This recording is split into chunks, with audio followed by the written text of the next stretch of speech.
Okay, so what I'm going to talk about right now are grids and guides, things that you need to know when designing either a spread, a page, or just to keep things organized on your page. So the first thing, I have a spread here. This is 2 pages, one right next to each other, which is called a spread. And you can see that I have these pink fuchsia colored lines around the edge. That is my margin. Those are my margins. So technically, anything that I design needs to be within those margins, and depending on what you're designing, what your publication standards are, or what your printing standards are, that will adjust the size of your margins. So these are the default margins right now. I've already placed a picture here, but what I want to do is I want to place another picture next to it, but I want to know that they're going to be aligned on top. I want to know that they're going to be spaced out evenly, and there are a couple ways I can do that. So the first thing we're going to look at, across the top of my document here, okay, I have what looks like rulers, and that's exactly what those are.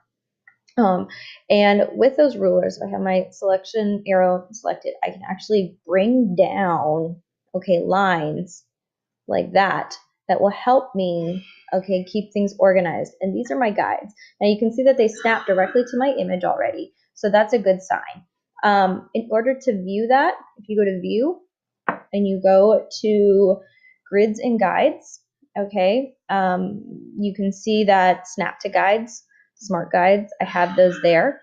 You can hide your guides, you can lock them. You can show the document grid, which we're going to look at here in a second. You can delete all guides on the spread. So if I did that, it removes everything that I have there already. So that's the guides. Also under the View tab, you have the hide rulers. So if I don't want to see those rulers, if they're distracting or it bothers me to see them, that's an option there. But I'm going to keep those activated. So I'm going to go back here to show rulers. And we're going to set up a grid pattern on our layout here, so that way we can know our spacing. So go up to Edit. Now this is on a PC. If you were on a Mac, you would go up to the little Apple icon over here, the InDesign right here, and that's where you do it. But I'm on a PC, so I go to Edit. I'm going to go all the way down to Preferences, and then over to Grids or Guides and Pasteboards, but I'm going to go to Grids.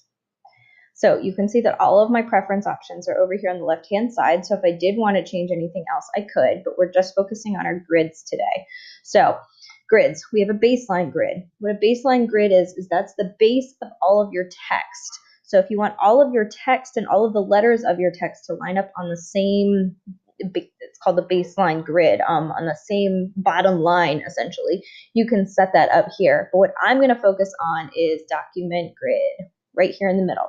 Now I'm going to keep the color light gray, but you can see that there are a bunch of different options, but the brighter you go, possibly the more distracting it will be when you're actually designing. And you can set your horizontal and vertical grid.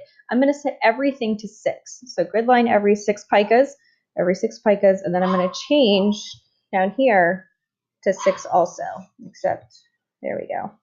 You have to have your number lock on for that to work. There we go. And I'm going to keep grids in the back because, again, when they're in the front, it's a little bit too distracting for me. I like to design on top of my graph paper, essentially. I'm going to hit OK. Oh, God, nothing happened.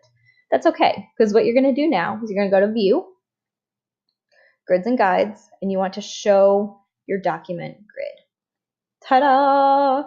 Now I know that each individual one of these little boxes, okay, each one of these little boxes is 1 pica of space. So I can now adjust the size of this image so that it's on the line like that.